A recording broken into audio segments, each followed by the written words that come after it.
Okay, so this is going to be my how to crochet tutorial. This is for you, Serenity. Yarn, hook, okay?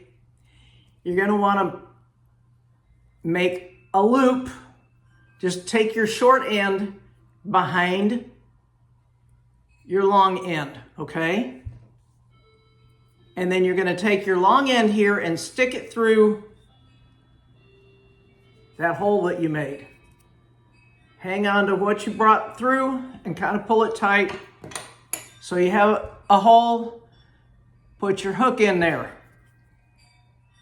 Pull it kind of tight, but not too tight because you want to be able to work it, okay?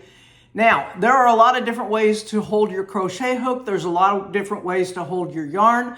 I'll show you the way I do it, and you can figure out the best way to do it for yourself. Now, remember, you're watching this backwards, so you might have to reverse what you see.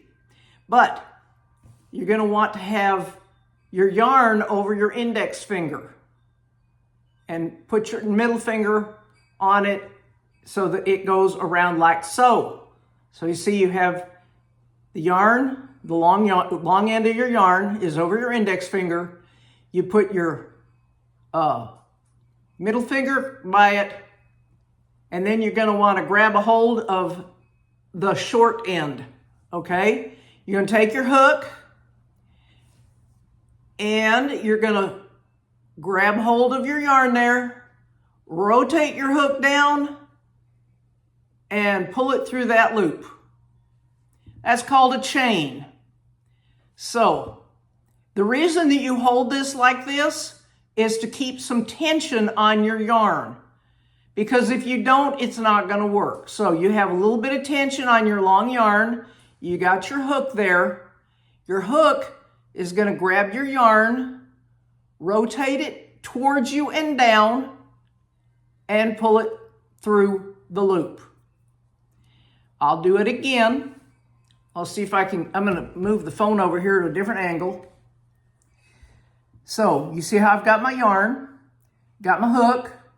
The hook is facing away from me.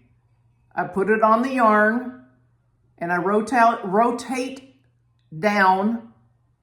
You can see well, maybe you can't. And you pull it through your loop.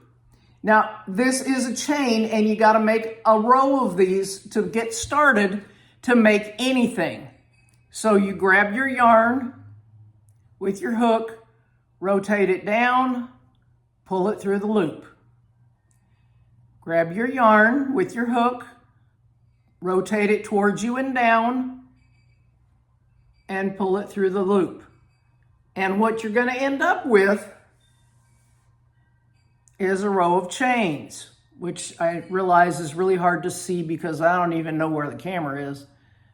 Okay, so get it in focus there, sort of. That's my row of chains.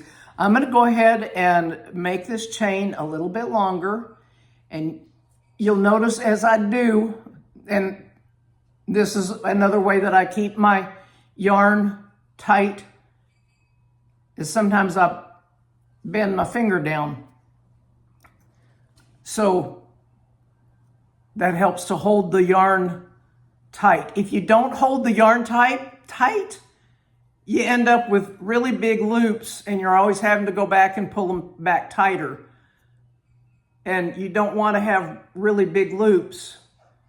You want to have not super tight loops, but kind of tight loops.